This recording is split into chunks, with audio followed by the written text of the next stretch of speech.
I wonder if we can lay down a bit of a glossary of terms as we continue, because there are a few terms that I think in the past have been kind of synonymous, but I think are now being more, focused. So, for example, when we talk about auto-tune, what are we talking about? Sound check. Check 1, check 2. So auto-tune is something that's typically used live, but some artists do use it in the studio when they're recording. But it's taking the vocal or the signal, which is somebody's voice, and it is tuning it to a predetermined set of frequencies or notes. So when somebody's using auto-tune, you don't actually get to hear their original voice. It's already gone through something by the time it gets to the speakers and it gets to your ears. That particular tuning, the giveaway is the of auto-tune. It's an automatic process. It's something that has been programmed to take a signal and put it somewhere that has been predetermined. We've also got, outside of live performances, the post-pitch corrected performances, which is where somebody who is genuinely singing live, the audience will hear their live vocal.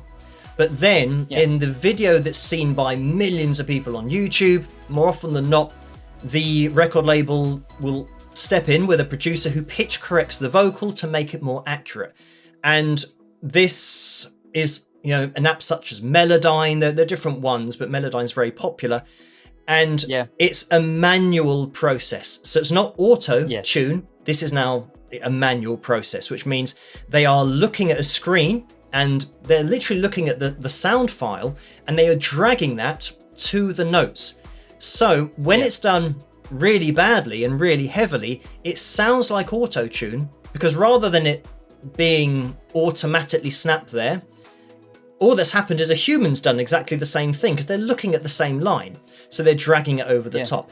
But pitch correction kind of after the event with something like Melodyne can be a lot more subtle. So, but still kind of Melodyne, Melodyne can go even further, can't it? And we're able to change formants to the point where we can even change the vowel, we can change length of phrase, we can change vibrato. There is a very fine level of detail that we can get into in post-edit production with software like Melodyne. So I guess we've got two points there: the stuff that's happening live, and I guess that's probably the part that people are may be surprised to learn from our discussion today, and that is that this engagement of software in like big live performances is this, that the software has gotten so good, not perfect by any stretch, but it's gotten good enough that it will fool most of the people most of the time.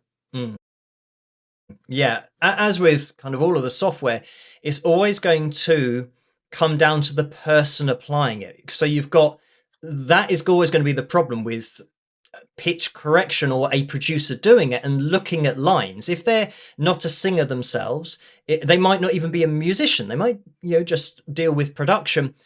If they are told that the most accurate note is this line, they drag it over the line, because then they think, well, you can't get more accurate than that, so that is now correct. So they're not thinking about expression and the sound of the voice, the natural kind of tendency for a singer to go slightly sharp, slightly flat, or even to hold a note and slightly move sharp and flat.